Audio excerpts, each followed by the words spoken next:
I'm not saying enough people talk about this show. This show was really good. I actually enjoyed it from the beginning to the end. I didn't watch it in one sitting because I was a bit busy, but it's the kind of show that captivates you from the very beginning. I loved the cast, I loved the script, I loved the pacing, especially, right now, keeping people's attention, especially with these phones, TikTok, Instagram, as in we're so distracted, we are a distracted generation. So finding a show or a movie that just captures and retains your attention is amazing, is actually really, really good. And the lady that carried the show, Ozu Aduba, playing Detective Cap. I loved it. I loved her. She carried the show on her shoulders, on her back, everything. I loved how she showed us the importance of silence, especially when you're interrogating somebody. The awkward silence where people want you to, they expect you to ask a question, but you're not. So they keep on just divulging information that they normally wouldn't if you were forcing that information out of them. So I really loved that aspect. I really loved it. I loved the show, especially the reveal, because it's a murder mystery. It's a murder mystery. If I hadn't said it, it's a murder mystery, and we're finding out who got to commit a murder in the White House.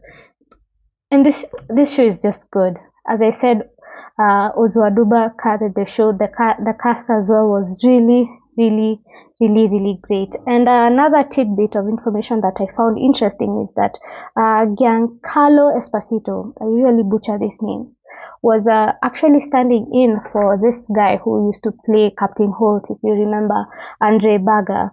He was actually supposed to play that role that is being played by Esposito, and I think he did a good job.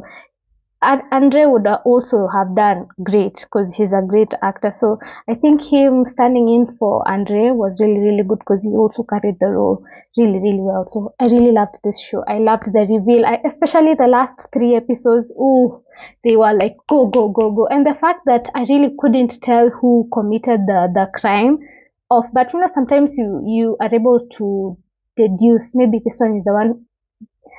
Personally, for me, I was a bit lost, and it came down to 2, and towards the very end, I actually made it, or rather had it wrong. So yeah, this show is actually really, really nice, and I would want to see more of this. I would want to see more of Detective Cap actually solve more cases. I hope this was not a mini series. I didn't check, but I hope we get to see her just cracking other cases, just like what we see in Glass Onion. I bet this is actually better than Glass Onion.